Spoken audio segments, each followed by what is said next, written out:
अस्सलाम वालेकुम students, welcome to my YouTube channel. इस वीडियो में हम क्लास 9 मैथ की रिव्यू एक्सरसाइज 1 को कंप्लीट सॉल्व करेंगे। तो आप वीडियो को आखिर तक देखें ताकि आपको कंप्लीट एक्सरसाइज की समझ आ सके। तो चलिए एक्सरसाइज का सवाल नंबर 1 हल करते हैं। 4 options are given against each statement and circle the correct option. 4 option दिए होंगे, उनमें से जो करेक्ट होगा उसको हमने एनसर्कल कर देना है, दायरा लगा देना है। Part 1 square root 7 is. Square root 7 कौन सा नंबर है? इंटीजर है, रैशनल नंबर है, इरेशनल नंबर है या नेचुरल नंबर है? तो ये स्क्वायर रूट 7 कौन सा नंबर बनेगा? तो ये होगा इरेशनल नंबर। ठीक है, ये हमने पढ़ा है ना। ये देखें, स्क्वायर रूट 7, इसका आंसर क्या आएगा? स्क्वायर रूट 7, ये देखें 2.64575131106, ये आगे कंटिन्यू है। तो ये देखें, ये नंबर रिपीट नहीं हो रहे डेसिमल के बाद। तो ये क्या है? Irrational number. अगर रिपीट हो तो वो क्या होता है? रैशनल। तो ये रिपीट नहीं हो रहे, ये इरेशनल नंबर है, इरेशनल। तो पार्ट 1 का आंसर क्या आएगा? Irrational number, option C. ठीक है, सी ऑप्शन। इसके बाद part 2 pi and e are. तो ये दोनों कौन से नंबर हैं? Irrational numbers. ठीक है, पाई ई, ये दोनों क्या हैं? डेसिमल के बाद नंबर रिपीट नहीं हो रहे। ठीक है, दोनों में। तो ये कौन से हैं? Irrational numbers. तो ये इरेशनल नंबर आएगा।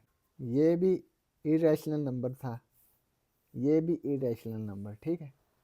Part 3 if n is not a perfect square then square root n is. अगर n परफेक्ट स्केयर नहीं है तो ये स्क्वायर रूट n क्या होगा?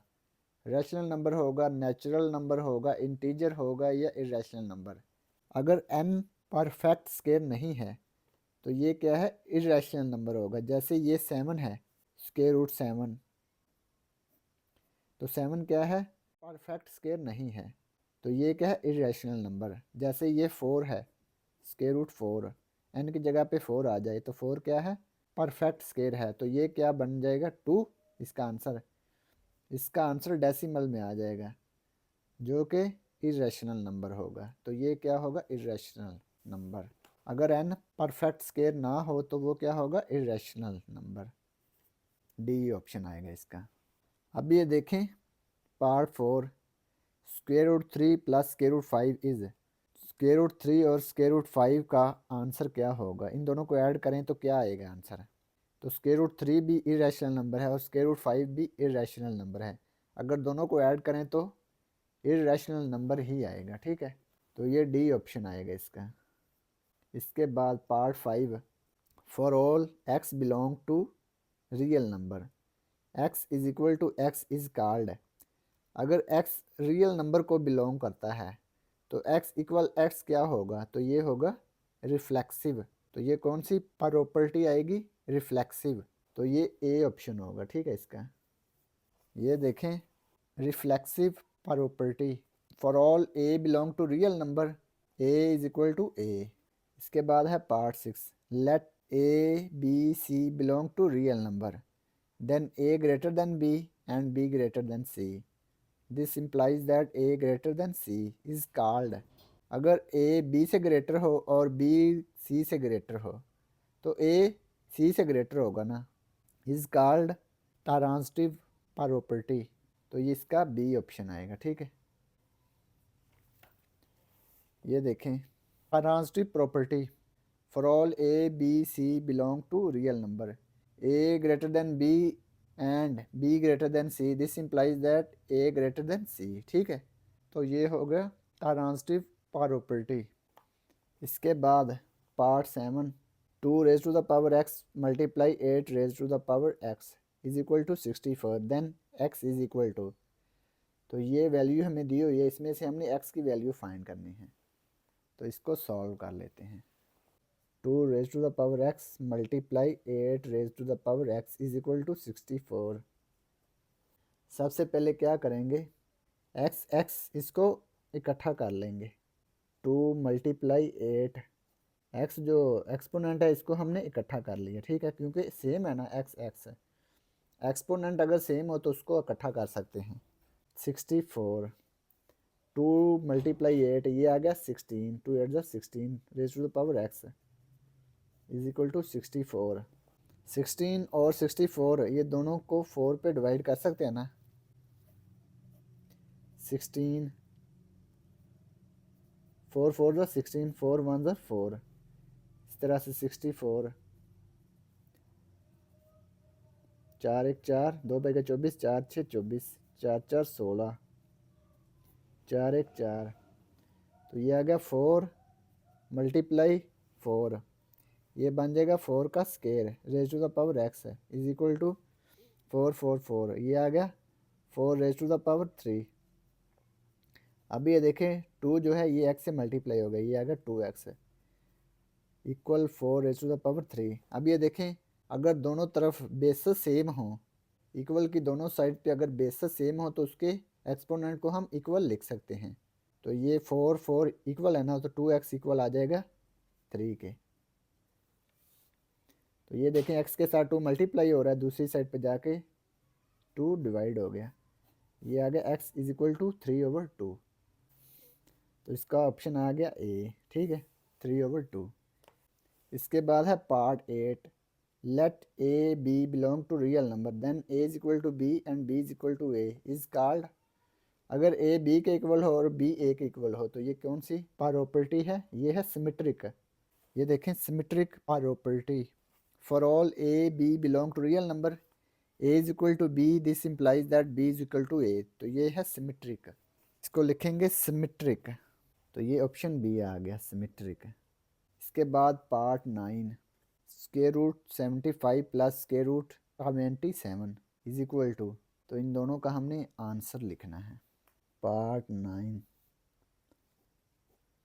Square root 75 plus square root 27, 75 इसकी फैक्टराइजेशन कर लें, ये 3 पर डिवाइड होगा, 3 2 ज़र 6, 1 कैरी 15, 3 5 ज़र 15, 25 5 पे डिवाइड होगा, 5 5 25, 5 1 5, 27, 3 9 27, 3 3 9 3 1 3, ये आ गया 3 multiply 5 multiply 5, 3 multiply 3 multiply 3, 5 multiply 5 5 square, 3 multiply 3 3 square multiply 3।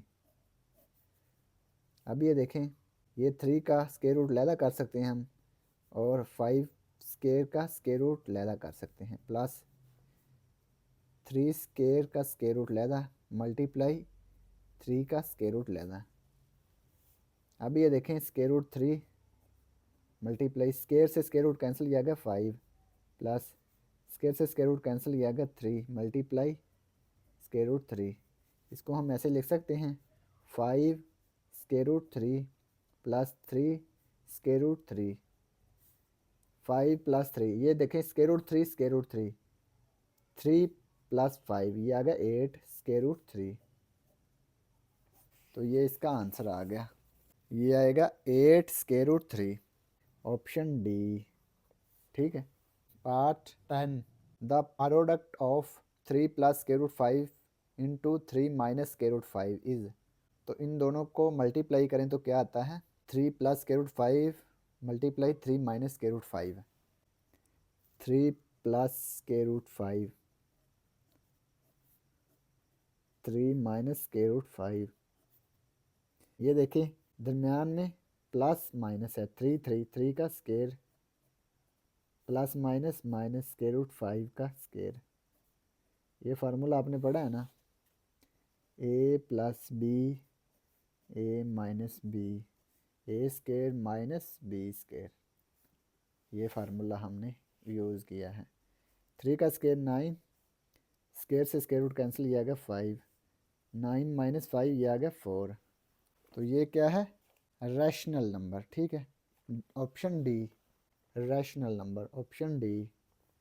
तो ये सवाल नंबर 1 कंप्लीट हो गया। अब हम सवाल नंबर 2 हल करेंगे। If a is equal to 3/2, b is equal to 5/3 and c is equal to 7/5, then verify that. तो इसको हमने वेरीफाई करना है। पार्ट 1 है a into B plus c is equal to a B plus A c. Part 2 a plus B bracket into c is equal to a c plus b c. तो पहले part 1 को solve करेंगे, फिर part 2। Part 1, ए की value है 3/2, B की value 5/3, C की value 7/5। A into B plus C equal A B plus A C. पहले हम लेफ्ट हैंड साइड को सॉल्व करेंगे। लेफ्ट हैंड साइड क्या है? A into B plus C. A की वैल्यू क्या है? 3/2, बी की वैल्यू 5/3, सी की वैल्यू 7/5।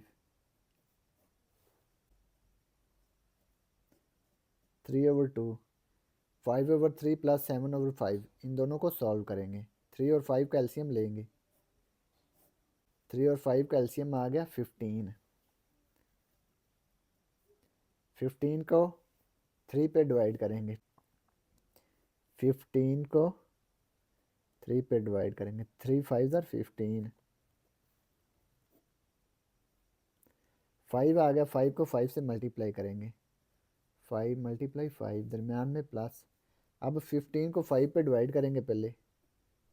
15 डिवाइड 5, 5 3 15। 3 आ गया, 3 को 7 से मल्टीप्लाई करेंगे। 3 मल्टीप्लाई 7, 3/2। 5 को 5 से मल्टीप्लाई किया गया 25। 3 को 7 से मल्टीप्लाई किया गया 21, डिवाइड 15। 3 डिवाइड 2। 25 और 21 को ऐड कर लेंगे। 1 और 5 6, 2 2 4। अब ये देखें, ये ब्रैकेट के अंदर और ये दोनों मल्टीप्लाई हो रहे हैं ना। 3/2 मल्टीप्लाई 46/15। ये 3 1 3, 3 5 15 आ गया। 2 1 2, 2 2 4, 2 3 6, ये आ गया 23 डिवाइड 5। तो ये इसकी लेफ्ट हैंड साइड आ गई। ठीक है, इसको हम इक्वेशन 1 का नाम देंगे। अब हम राइट हैंड साइड सॉल्व करेंगे। राइट हैंड साइड क्या है? A B plus A C. A की वैल्यू 3/2 मल्टीप्लाई बी की वैल्यू 5/3, दरमियान में प्लस। ए की वैल्यू 3/2, सी की वैल्यू 7/5। तो ये देखें, 3 से 3 कैंसिल हो रहा है ना। 3 1 3, 3 1 3, ये आ गया 5/2, दरमियान में प्लस। अब ये देखें, ये कैंसिल नहीं हो रहे।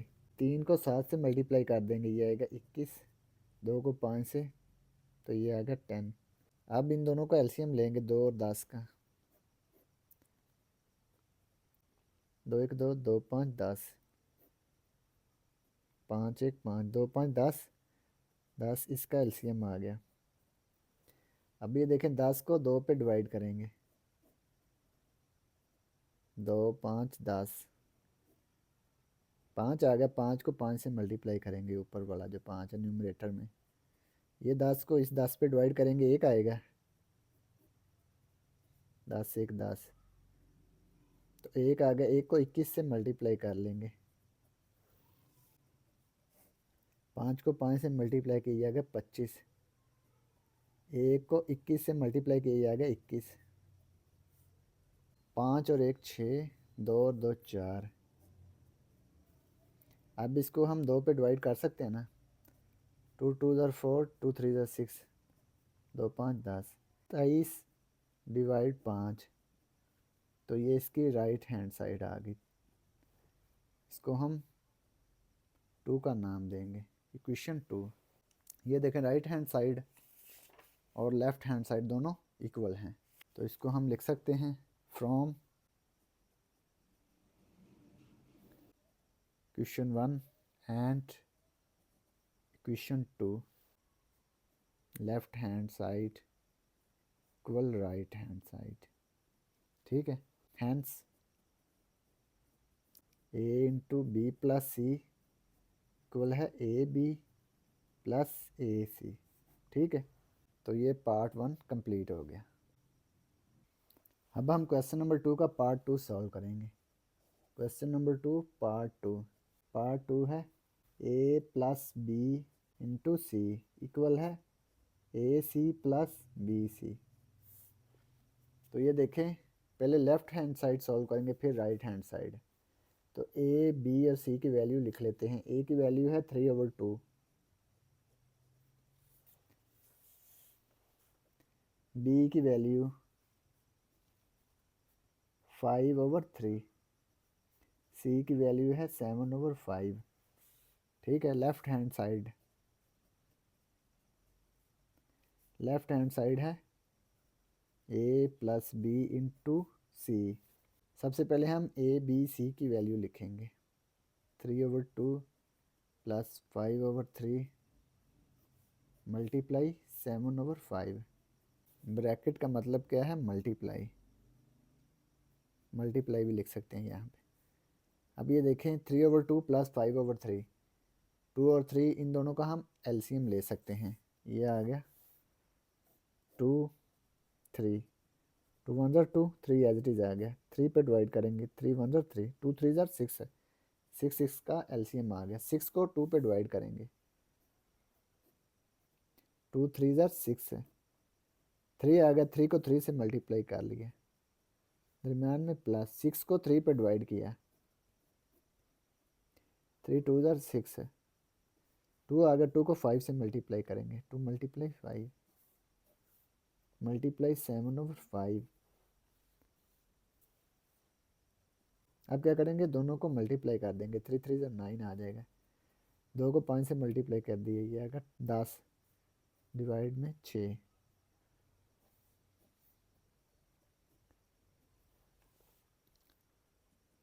इन दोनों को ऐड करेंगे, ये आएगा 19/6 मल्टीप्लाई 7/5।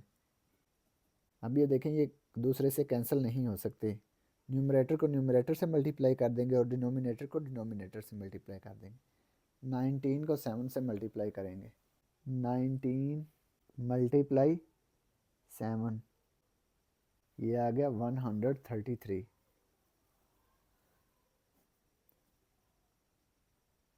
6 को 5 से मल्टीप्लाई किया, ये आ गया 30। तो ये इक्वेशन 1 बन गई। ठीक है, इसको हम लेफ्ट हैंड साइड लिखेंगे। इसके बाद राइट हैंड साइड को सॉल्व करेंगे।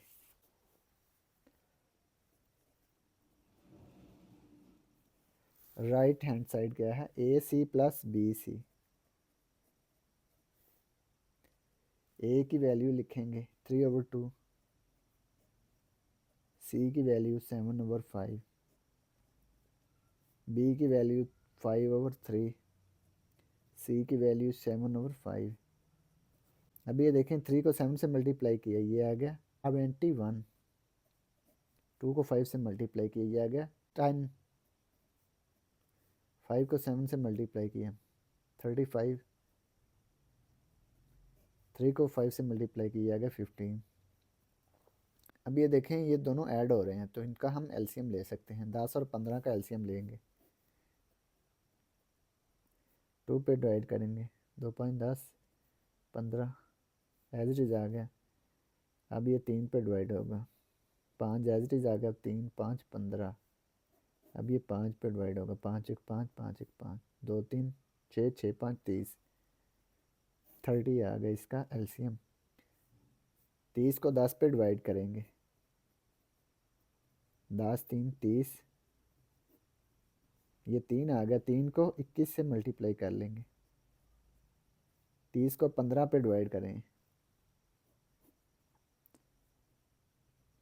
15 2 30, 2 आ गया, 2 को 35 से मल्टीप्लाई कर लेंगे,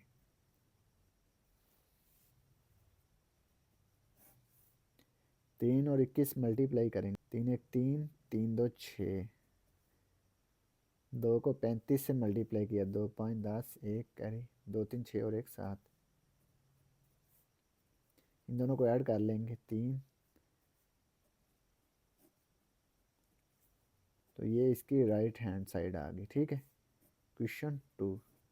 अब लिखेंगे from 1 and 2, from 1 and 2 left hand side is equal to right hand side, क्योंकि दोनों साइड्स इक्वल हैं तो इससे हम लिख सकते हैं hence a plus b into c is equal a c plus b c. तो ये पार्ट 2 कंप्लीट हो गया और इसी के साथ क्वेश्चन नंबर 2 भी कंप्लीट हो गया। अब हम क्वेश्चन नंबर 3 सॉल्व करेंगे। क्वेश्चन नंबर 3 है if a is equal to 4/3, b is equal to 5/2, c is equal to 7/4, then verify the associative property of real numbers with respect to addition and multiplication. Associative property को हमने verify करना है with respect to addition and multiplication. ठीक है, दो तरीके से हमने इसको वेरीफाई करना है, पहले विद रिस्पेक्ट टू एडिशन, फिर with respect to multiplication, associative property को। तो इसको सॉल्व करते हैं। Question number 3, associative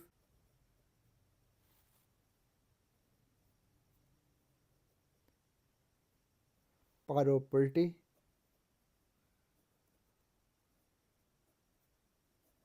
with respect to addition.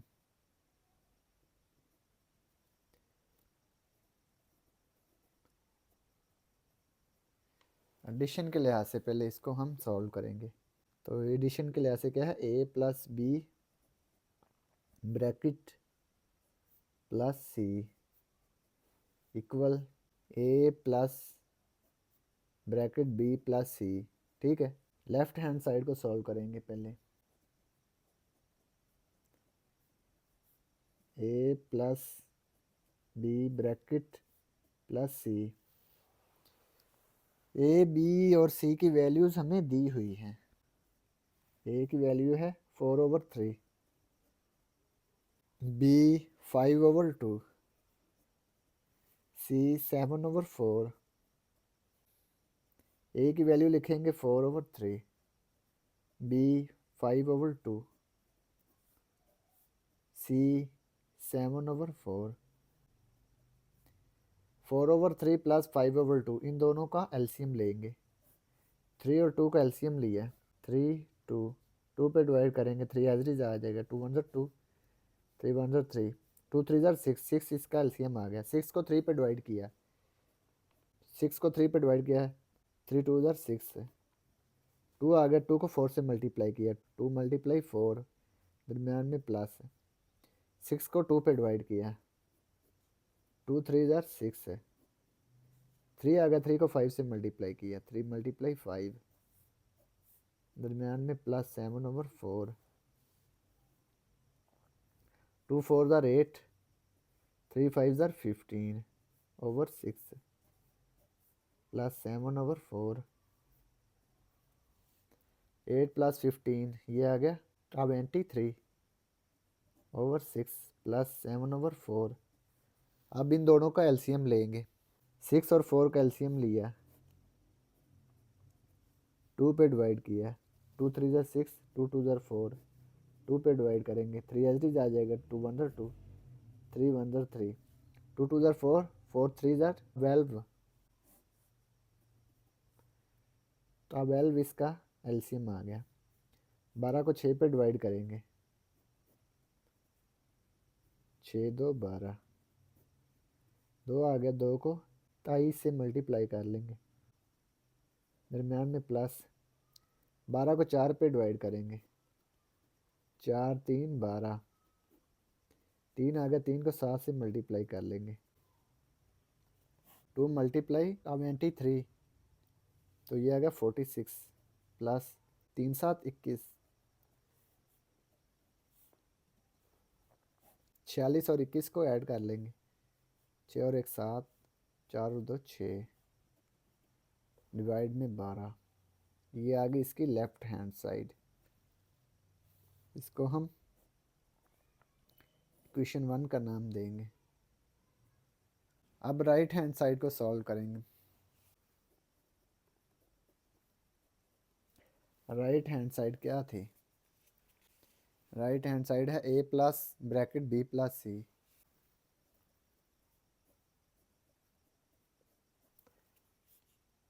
a की वैल्यू 4/3, b की वैल्यू 5/2, c की वैल्यू 7/4।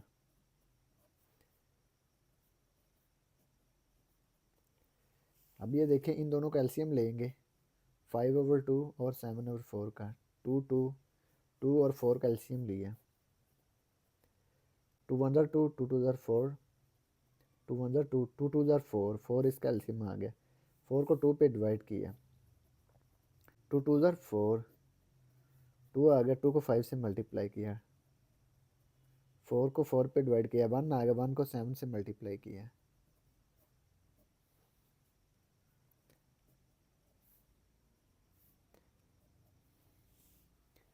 2 5 10। 1 को 7 से मल्टीप्लाई किया गया 7/4, 4/3 प्लस 10 में 7 ऐड किया गया 17। 3 और 4 का एलसीएम लिया, ये आ गया 12। 12 को 3 पे डिवाइड किया गया 4, 4 को 4 से मल्टीप्लाई किया गया 16। 12 को 4 पे डिवाइड किया, ये आ गया 3, 3 को 17 से मल्टीप्लाई किया,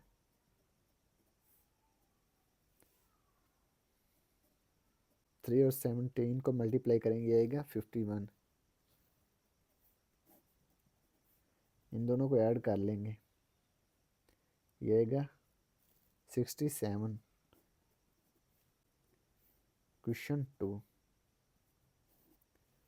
अब ये देखें, ये राइट हैंड साइड और ये लेफ्ट हैंड साइड दोनों इक्वल हैं, तो इसको हम लिख सकते हैं from question 1 and 2 left hand side equal है right hand side. Hence left hand side a plus b bracket plus c equal है a plus b plus c bracket. तो ये हमने इसको सॉल्व कर दिया, तो ये पार्ट 1 कंप्लीट हो गया। अब हमने क्या वेरीफाई करना है? Verify the associative property with respect to multiplication. पहले हमने एडिशन के लिहाज से वेरीफाई किया था, अब हमने मल्टीप्लिकेशन के लिहाज से इसको वेरीफाई करना है। Part 2 associative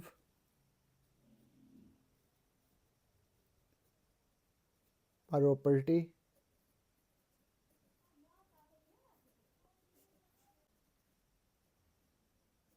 with respect to multiplication।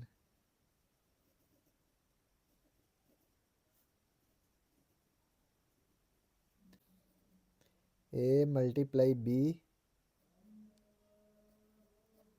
Bracket multiply c equal है a multiply bracket b multiply c। तो ये हमने associative property with respect to multiplication लिख दी। तो पहले हम लेफ्ट हैंड साइड सॉल्व करेंगे। लेफ्ट हैंड साइड ये है a multiply b bracket multiply c। सबसे पहले क्या करेंगे, इनकी वैल्यूज़ लिखेंगे a b और c की। a की वैल्यू है 4/3, b की वैल्यू 5/2, c की वैल्यू 7/4। इनकी वैल्यूज़ को हम लिख लेते हैं 4/3, 5/2, 7/4। अब ये देखें 4 और 2 कैंसिल हो सकते हैं ना, 2 1 ज़र 2, 2 2 ज़र 4, 2 को 5 से मल्टीप्लाई कर लेंगे, ये आ गया 10 डिवाइड में 3 मल्टीप्लाई 7/4। अब ये देखें 10 और 4 एक दूसरे से कैंसिल हो सकते हैं, 2 2 ज़र 4, 2 5 ज़र 10, 5 7 ज़र 35, 3 2 ज़र 6।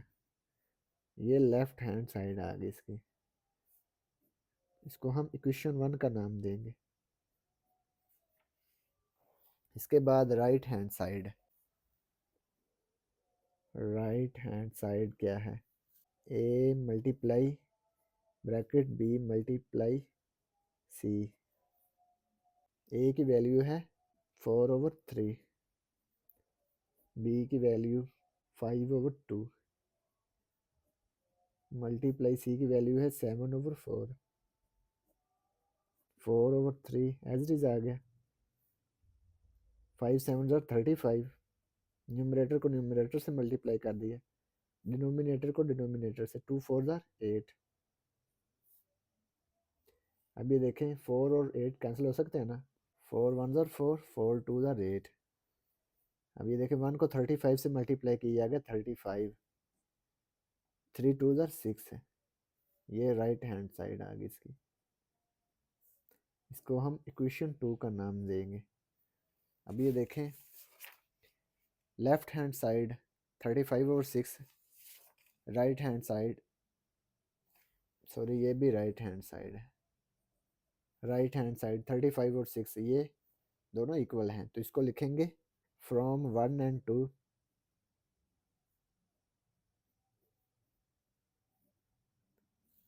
From 1 and 2 left hand side equal है राइट हैंड साइड, तो इसको लिखेंगे hence a multiply b bracket multiply c equal है a multiply bracket b multiply c, तो ये दोनों इक्वल है आगे। तो ये पार्ट 2 कंप्लीट हो गया और इसी के साथ सवाल नंबर 3 भी कंप्लीट हो गया। अब हम क्वेश्चन नंबर 4 सॉल्व करेंगे। Is zero a rational number, explain. क्या ज़ीरो एक रैशनल नंबर है, इसको एक्सप्लेन करें। तो ज़ीरो को हमने बताना है कि क्या ये एक रैशनल नंबर है या नहीं, अगर है तो इसको एक्सप्लेन करना है हमने। लिखेंगे yes zero is a rational number.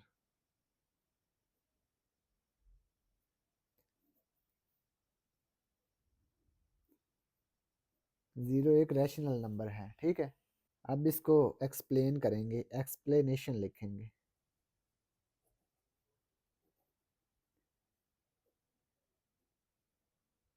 A number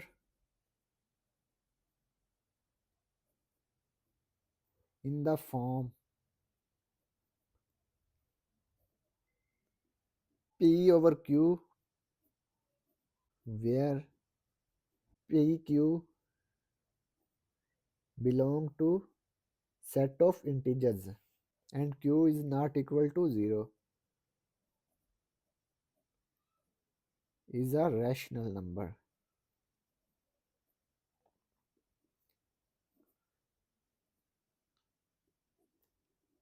ये रैशनल नंबर की डेफिनेशन आ गई, ठीक है। जो नंबर हम P/Q की फॉर्म में लिख सकते हैं और P और Q क्या होने चाहिए, belong to set of integers हों, Q 0 नहीं होना चाहिए, तो ये क्या होगा, रैशनल नंबर होगा। तो अब देखते हैं the number zero,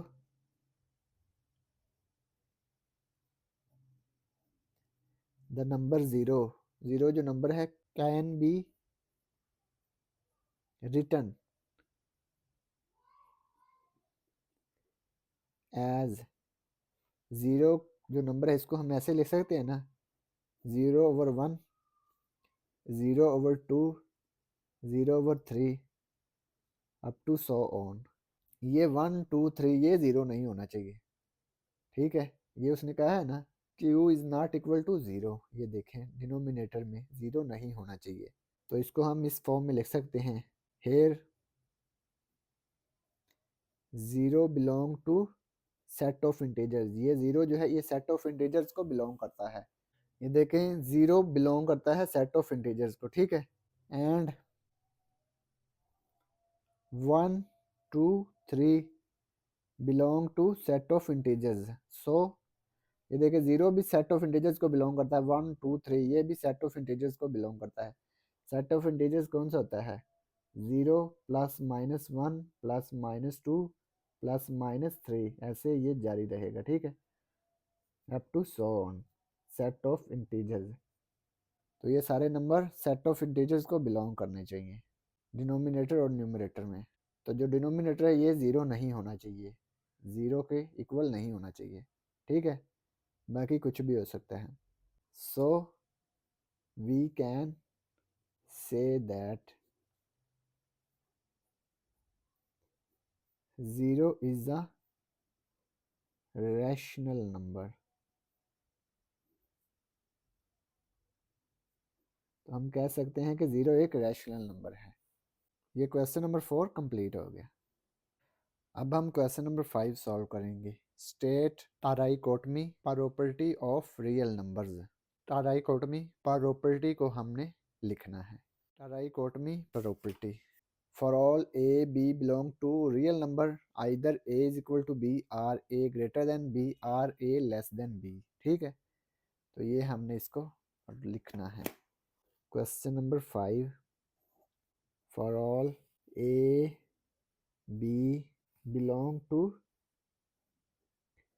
real number either a greater than b or a less than b और a इक्वल b, ठीक है। तो ये है टाराइकोटमी प्रॉपर्टी, तो यही हमने लिखना था। तो ये क्वेश्चन नंबर 5 कंप्लीट हो गया। अब हम क्वेश्चन नंबर 6 सॉल्व करेंगे। Find to rational numbers between 4 and 5। तो हमने 4 और 5 के दरमियान 2 रैशनल नंबर लिखने हैं। इसको सॉल्व करते हैं। क्वेश्चन नंबर 6, 4 एंड 5, इन दोनों के दरमियान हमने 2 रैशनल नंबर लिखने हैं। तो इन दोनों की एवरेज फाइंड करेंगे। 4 और 5 को ऐड करके इसको 2 पे डिवाइड करेंगे, ठीक है। तो इन दोनों की एवरेज आ जाएगी 4 प्लस 5 9, 9/2। तो ये नंबर आ गया, ठीक है। 4 और 5 के दरमियान ये एक रैशनल नंबर आ गया 9/2। अब 9/2 और 5 की एवरेज फाइंड करेंगे। 9/2 प्लस 5, इन दोनों को ऐड करके 2 पे डिवाइड कर देंगे, ठीक है। तो 9/2 प्लस 5, इनका एलसीएम लेंगे, 2 आएगा। 9 प्लस 2 को 5 से डायरेक्ट मल्टीप्लाई कर देंगे, 2 5 10 डिवाइड 2, इन दोनों को ऐड कर देंगे 19/2 आ जाएगा। इसको हमने डिवाइड लिख दिया, डिवाइड 2, ठीक है। अभी देखें 19/2, इसके डिनोमिनेटर में 1 मौजूद है, ठीक है। डिवाइड को मल्टीप्लाई में तब्दील किया तो ये आ गया 1/2। जिसके डिनोमिनेटर में कुछ ना लिखा हो वो डिनोमिनेटर 1 होता है, ठीक है। 19 को 1 से मल्टीप्लाई किया, 19 आ गया, 2 2 4। तो ये सेकंड रैशनल नंबर क्या आ गया 19/4। तो ये 2 रैशनल नंबर आ गए, एक आ गया 9/2, एक आ गया 19/4। लिखेंगे 10 2 rational numbers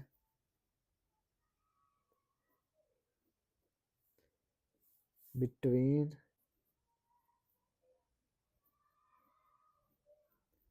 4 and 5 are 9/2 and 19/4। तो ये 2 रैशनल नंबर आ गए, यही हमने लिखने थे। तो ये क्वेश्चन नंबर 6 कंप्लीट हो गया। अब हम क्वेश्चन नंबर 7 सॉल्व करेंगे। Simplify the following. तो इनको हमने सिंप्लीफाई करना है। Part 1, x raise to the power 15 y raise to the power 35 over z raise to the power 20।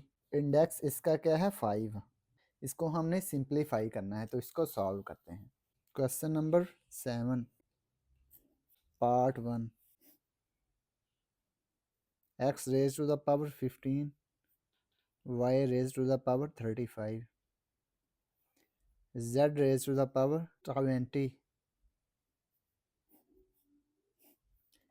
Index इसका है 5, यानी कि ये फिफ्थ रूट है। इसको हम ऐसे लिख सकते हैं, अगर यहाँ पे इसका इंडेक्स n हो तो इसको हम लिख सकते हैं 1/n, ठीक है। इसी तरह से हम इसको सॉल्व करेंगे। ये देखें, ये आ जाएगा x raise to the power 15, y raise to the power 35 over z raise to the power 20 whole raise to the power आ जाएगा 1/5। ये देखें, पावर इसकी लहदा कर देंगे। ये हमने पढ़ा था ना, A B raise to the power n, A raise to the power n, B raise to the power n, यानी कि एक्सपोनेंट को हमने लहदा कर दिया। इसी तरह से इसका भी एक्सपोनेंट लहदा कर देंगे। x raise to the power 15, इसका एक्सपोनेंट लहदा कर दिया 1/5, मल्टीप्लाई दरमियान में y raise to the power 35, इसका एक्सपोनेंट लहदा कर देंगे 1/5। इसी तरह से डिनोमिनेटर में भी z का एक्सपोनेंट क्या है 20, इसका एक्सपोनेंट लहदा कर देंगे 1/5। ये 15 1/5 से मल्टीप्लाई हो गया, 15 मल्टीप्लाई 1/5, डॉट का मतलब है मल्टीप्लाई, ठीक है। 35 मल्टीप्लाई हो गया 1/5 के साथ। इसी तरह से 20 मल्टीप्लाई हो गया 1/5 से। 5 1 ज़र 5, 5 3 ज़र 15, ये x raise to the power आ गई 3। 5 1 ज़र 5, 5 7 ज़र 35, 7 1 ज़र 7, y का एक्सपोनेंट आ गया 7। 5 1 ज़र 5, 5 4 ज़र 20, z का एक्सपोनेंट 4 आ गया, 4 1 ज़र 4। तो ये हमने इसको सिंप्लीफाई कर दिया। तो ये पार्ट 1 कंप्लीट हो गया। अब हम पार्ट 2 सॉल्व करेंगे। 27 raise to the power 2x, index इसका है 3। पार्ट 2, 27 का एक्सपोनेंट क्या है 2x, इंडेक्स 3। 27 की हम फैक्टराइजेशन कर लेंगे। 3 9 27, 3 3 9, 3 1 3, 27 है ना, तो ये आ गया 3 3 3, 3 raise to the power 3, 3 raise to the power 3, इसका एक्सपोनेंट 2x, यहाँ पे इंडेक्स आ गया 3। 3 इसको हम एक्सचेंज कर देंगे, 3 को 2x की जगह पे ले आएंगे और 2x को 3 की जगह पे ले आएंगे, ठीक है, क्योंकि ये आपस में दोनों मल्टीप्लाई हो रहे हैं। ये देखें, a raise to the power m whole power n, तो ये m n मल्टीप्लाई होंगे ना, तो इसको हम ऐसे लिख सकते हैं ना, a n, इसको ऊपर लिख देंगे m, ठीक है। इसको हमने एक्सचेंज कर दिया, m को n की जगह पे और n को m की जगह पे। इसी तरह से इसको लिख लेंगे, ये 2x अंदर चला गया और 3 बाहर, ठीक है। 3 raise to the power 2x, इसका एक्सपोनेंट 3, इसको हम ऐसे लिख सकते हैं, होल का एक्सपोनेंट आ जाएगा 1/3। ये 3 1/3 से मल्टीप्लाई हो जाएगा, 3 मल्टीप्लाई 1/3, ये 3 से 3 कैंसिल हो गया, 3 1 ज़र 3, 3 1 ज़र 3, ये आ गया 3 raise to the power 2x। तो ये इसका आंसर आ गया। तो ये पार्ट 2 कंप्लीट हो गया। अब हम पार्ट 3 सॉल्व करेंगे। 6 multiply 3 raise to the power n plus 2 over 3 raise to the power n plus 1 minus 3 raise to the power n, इसको सॉल्व करते हैं। Part 3, 6 multiply 3 raise to the power n plus 2 divide 3 raise to the power n plus 1 minus 3 raise to the power n। 6 multiply, इसको हम ऐसे लिख सकते हैं, ए power m plus 1, इसको हम लिख सकते हैं ए, इसका एक्सपोनेंट m मल्टीप्लाई ए एक्सपोनेंट n। ठीक है, एक्सपोनेंट को हमने अलग-अलग कर दिया। ठीक है, दरम्यान में प्लस है ना, तो बेस वही रहेगी ए, बेस सेम हो तो एक्सपोनेंट ऐड हो जाते हैं। ठीक है, इसी तरह से ये आ जाएगा 3, इसका एक्सपोनेंट आ गया n मल्टीप्लाई 3 एक्सपोनेंट 2। सेम ही इसी तरह से डिनोमिनेटर में इसको सॉल्व करेंगे। 3 का एक्सपोनेंट n आ गया, इसी तरह से 3 का एक्सपोनेंट 1 आ जाएगा। ठीक है, बेसा सेम एक्सपोनेंट ऐड हो जाएंगे तो ये n प्लस 1 ही बनेगा। माइनस ये सेम एज इट इज़ आ गया 3 raise to the power n, 6 multiply 3 raise to the power n multiply 3 raise to the power 2। नीचे 3 raise to the power n इसमें भी है इसमें भी है, तो ये दोनों में से कॉमन आ गया। 3 raise to the power n यहाँ पे बच गया 3 raise to the power 1 minus 1। इसको अंदर मल्टीप्लाई करेंगे तो यही चीज़ बनेगी। ये 3 raise to the power n 3 raise to the power n ये दोनों कैंसिल हो गए। ये बच गया 6 multiply 3 raise to the power 2। नीचे आ गया 3 raise to the power 1 minus 1। 6 multiply 3 का स्केयर है तो ये 3 का स्केयर क्या आएगा, 3 3 ज़ार 9, तो ये 9 आ गया। 3 की पावर 1 तो ये 3 ही आएगी माइनस 1। 6 को 9 से मल्टीप्लाई किया, ये आ गया 54। 3 माइनस 1 ये आ गया 2। 54 को 2 पे डिवाइड करेंगे, 2 1 ज़ार 2, 2 2 ज़ार 4, 1 बच गया कैरी, 14 बन गया, 2 7 ज़ार 14, ये आ गया 27। तो ये इसका आंसर आ गया। तो ये पार्ट 3 कंप्लीट हो गया। इसी के साथ क्वेश्चन नंबर 7 भी कंप्लीट हो गया। अब हम क्वेश्चन नंबर 8 सॉल्व करेंगे। The sum of 3 consecutive odd integers is 51, find the 3 integers. 3 consecutive odd integers का सम कितना है, 51।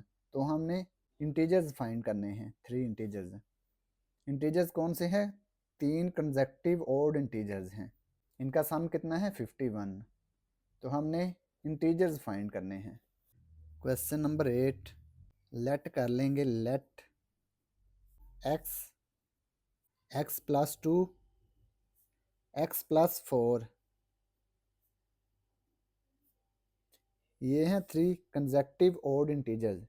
फ़र्ज़ करें इसमें अगर 1 लिखें, 1 1 प्लस 2 3, 1 प्लस 4 5, ये 3 कंसेक्टिव ऑड इंटीजर्स बन जाते हैं ना। ये देखें ऑड इंटीजर्स कौन से हैं, 1 3 5, ये कंसेक्टिव ऑड इंटीजर्स बन गए। ये देखें 1 5 7, ये कंसेक्टिव ऑड इंटीजर्स नहीं है। ये देखें इसके दरमियान 3 जो है ये मिस है, इसलिए ये 3 कंसेक्टिव इंटीजर्स नहीं हैं, ये कंसेक्टिव इंटीजर्स हैं 3।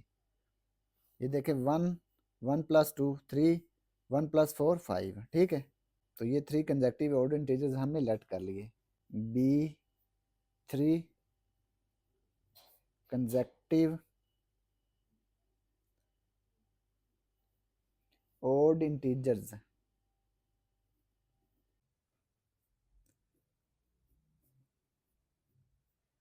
ये 3 कंसेक्टिव इंटीजर्स हमने लेट कर लिए। कंडीशन क्या है, इनका सम कितना है 51 bye given condition.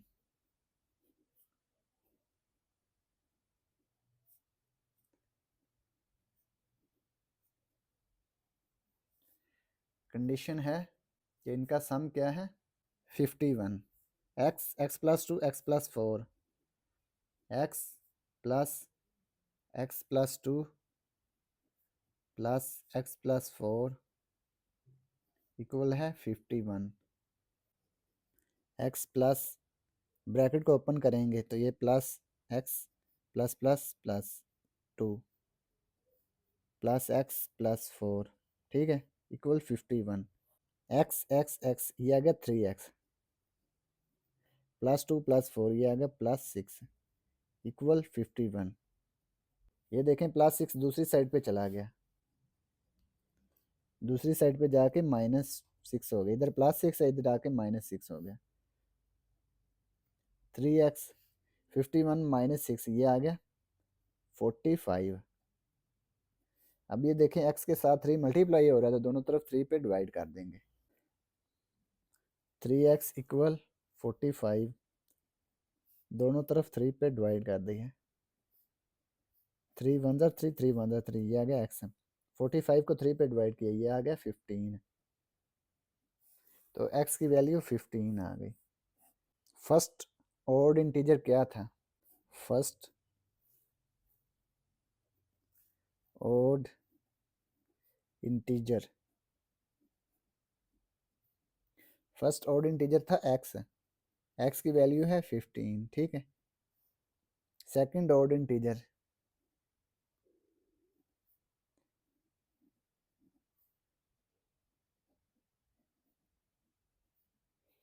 Second odd integer हमने फर्ज किया था x + 2, x की वैल्यू 15 + 2, ये आ गया 17।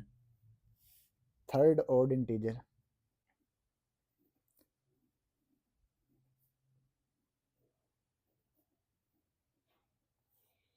x + 4, ठीक है। x की वैल्यू 15 + 4, 15 + 4 ये आ गया 19। अब ये देखें 15 17 19 ये कंसेक्टिव ऑड इंटीजर्स हैं, ठीक है। लिखेंगे 10 इस तरह से, 15 17 and 19 are required 3 consecutive odd integers।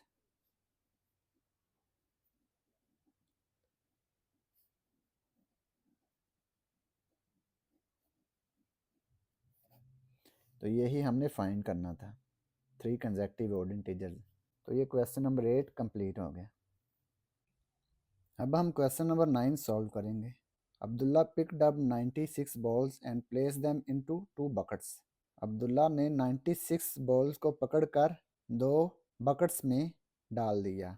One bucket has 28 more balls than the other bucket.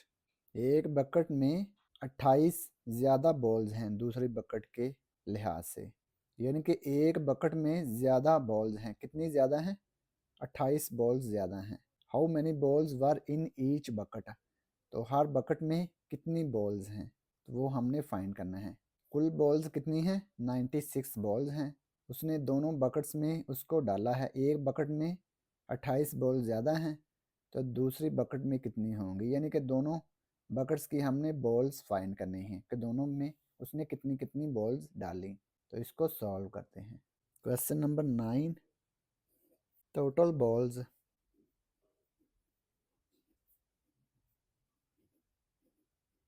कुल कितनी बॉल्स हैं? 96 बॉल्स हैं, ठीक है।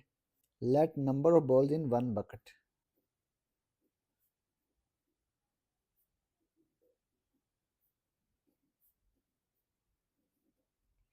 let number of balls in one bucket, let number of balls in one bucket। ये हमने फर्ज कर लिया कि एक बकेट में x बॉल्स हैं, ठीक है।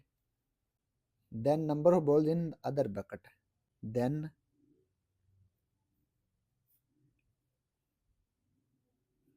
number of balls in other bucket, दूसरी बकेट में पहली बकेट के लिहाज से कितनी ज़्यादा बॉल्स हैं? 28 है, तो इसमें क्या आएगा? x + 28, ठीक है। इसमें 28 ज़्यादा हैं। दो बकेट्स हैं, एक में 28 बॉल्स ज़्यादा हैं, ठीक है। ये पहली बकेट में x बॉल्स हैं तो दूसरी में कितनी होंगी? x + 28। बाय गिवन कंडीशन,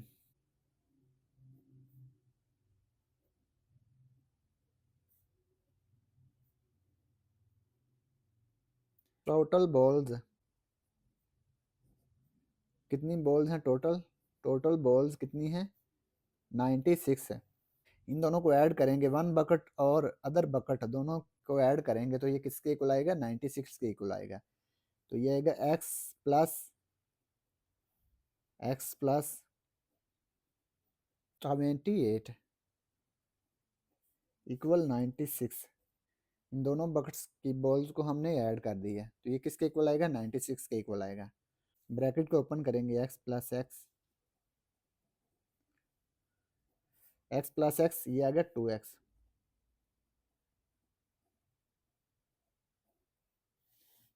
ये 28 दूसरी साइड पे जाके माइनस हो गया, इसमें से इसको सब्ट्रैक्ट कर देंगे।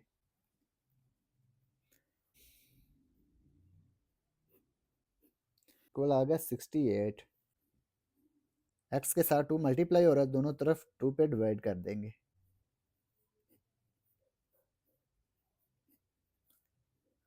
2 1 ज़र 2, 2 1 ज़र 2, एक्स इक्वल आ गया 2 1 ज़र 2, 2 3 ज़र 6, 2 4 ज़र 8, ये आ गया 34।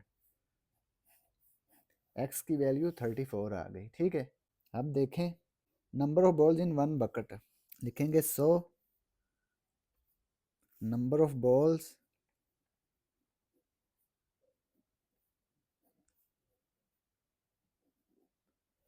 In one bucket.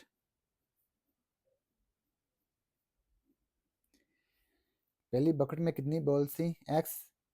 ठीक है, ये देखें एक्स बॉल्स थी ना, तो एक्स इक्वल आ गया 34। इसके बाद number of balls in other bucket, number of balls in other bucket, x plus other bucket में कितनी बॉल्स थी? X plus 28, x plus 28।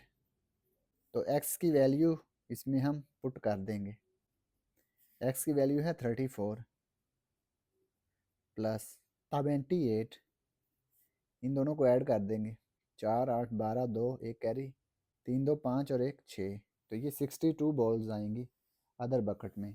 पहली बकेट में 34 आएंगी, दूसरी बकेट में 62 आएंगी। ठीक है, तो यही बॉल्स हमने फाइंड करनी थी कि दोनों बकेट्स में कितनी कितनी बॉल्स आती हैं। तो ये क्वेश्चन नंबर 9 कंप्लीट हो गया। अब हम सवाल नंबर 10 हल करेंगे। Salma invested ₹3,50,000 in a bank. Salma ने 3,50,000 रुपये बैंक में इन्वेस्ट किए, which paid simple profit at the rate of 7/1/4% per annum. After 2 years, the rate was increased to 8% per annum. Find the amount she had at the end of 7 years. Salma ने 3,50,000 रुपये bank में invest किए, सादा मुनाफा उसको हासिल हुआ है 2 साल के लिए कितना? 7/1/4%। द रेट वाज इंक्रीज, 2 साल के बाद रेट जो है ये इंक्रीज हो गया है, 8% हो गया है सालाना रेट जो है। Find the amount she had at the end of 7 years, तो 7 साल के बाद उसके पास कितनी अमाउंट होगी। ठीक है, तो ये हमने अमाउंट फाइंड करनी है। सॉल्यूशन, टाइम पीरियड, कितने वक्त के लिए उसने इन्वेस्ट किए हैं? 7 ईयर्स के लिए, तो टाइम आ गया 7 ईयर्स, 7 ईयर्स। फर्स्ट 2 ईयर्स के लिए उसको कितना प्रॉफिट हासिल हुआ है? 7/1/4%। और अगले 5 साल के लिए कितना हुआ है? 8%। तो उसने कहा है we divide the period of 7 years, 7 सालों के दौरानिए को हम 2 पार्ट्स में डिवाइड कर देते हैं, इन two parts.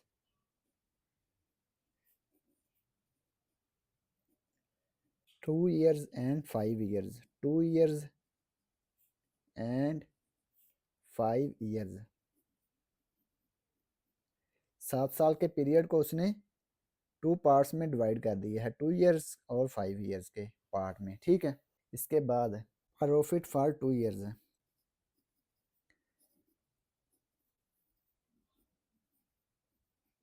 Profit for 2 years, 2 सालों के लिए इसको कितना मुनाफा हासिल हुआ है। प्रिंसिपल अमाउंट, प्रिंसिपल अमाउंट कौन सी अमाउंट होती है जो बैंक में हम इन्वेस्ट करते हैं। तो सलमा ने कितने रुपए बैंक में इन्वेस्ट किए थे, ₹3,50,000। प्रिंसिपल अमाउंट कितनी है, 3,50,000। 3,50,000 प्रिंसिपल अमाउंट आ गई, ठीक है।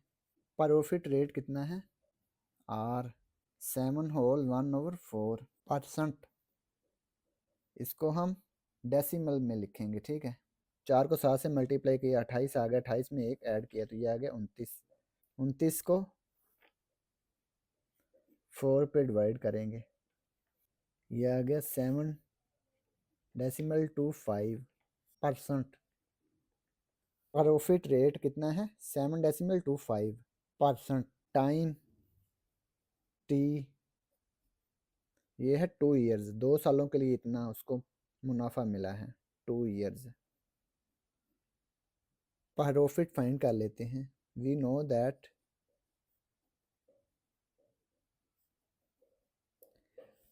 प्रॉफिट इक्वल है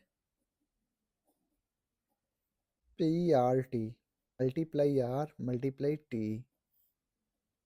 P कितना है, प्रिंसिपल अमाउंट 3,50,000। तो ये प्रिंसिपल अमाउंट कितनी है, 3,50,000। R रेट, रेट है 7.25%। परसेंटेज लाजमी साथ लिखनी है। टाइम कितना है, 2 ईयर्स, तो ये 2 आ गया। 3,50,000 को 2 से मल्टीप्लाई कर लेंगे तो ये आएगा 7 लाख।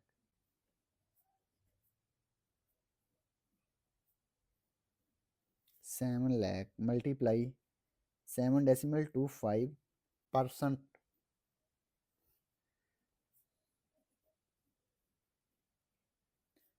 परसेंटेज को ख़त्म करेंगे तो डिनोमिनेटर में 100 आएगा।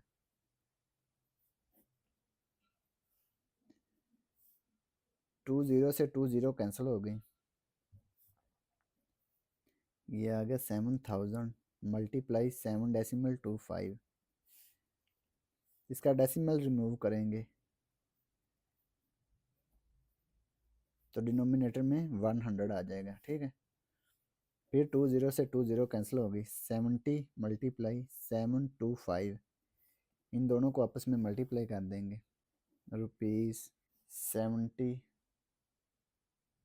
मल्टीप्लाई 775, ये आ गया 50,750।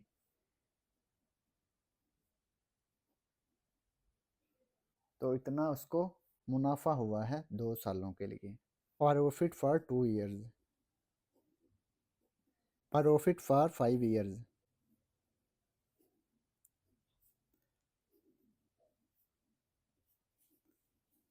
5 सालों में इसको कितना मुनाफा हुआ है वो हमने फाइंड करना है।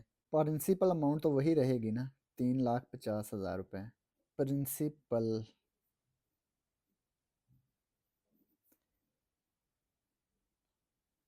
प्रिंसिपल अमाउंट कितनी है, 3,50,000। प्रॉफिट रेट इंक्रीज हो गया है आफ्टर 2 ईयर्स, तो इंक्रीज कितना हुआ है, 8% हो गया है, रेट बन गया 8%, ठीक है। टाइम पीरियड, टाइम कितना हो गया है अब, 5 ईयर्स बाकी बच गए ना। टी टाइम, तो टाइम है 5 years, time 5 years. We know that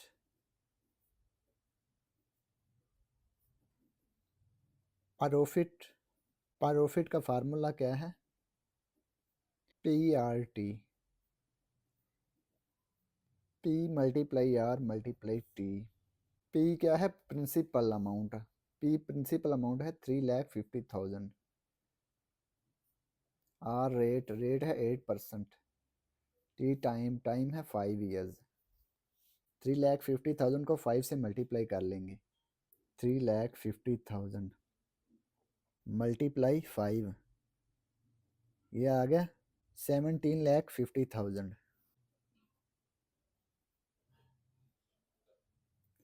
multiply 8%, 8 को डिवाइड कर देंगे 100 से तो ये परसेंटेज ख़त्म हो जाएगी।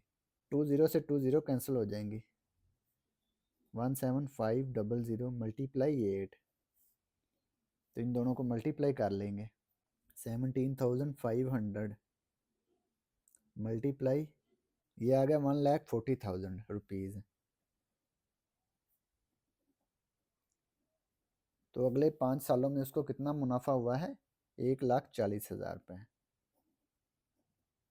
तो इन सब को हमने ऐड करना है। ये 2 सालों में जितना उसको मुनाफा हासिल हुआ है इसको, और अगले 5 सालों में इतना, और जो कुल रकम थी, और कुल रकम थी 3,50,000 रुपये। इन सब को हम ऐड कर लेंगे। पहले हम फाइंड करेंगे टोटल प्रॉफिट, कुल मुनाफा कितना हासिल हुआ है उसे, 50,750।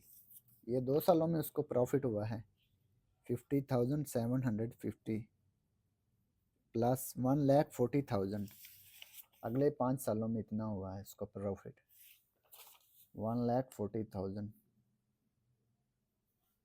इसको ऐड कर देंगे, ये आ जाएगा 1,90,750। 7 सालों में इसको इतना मुनाफा हुआ है। टोटल अमाउंट फाइंड करेंगे हम। Total amount at the end of 7 years.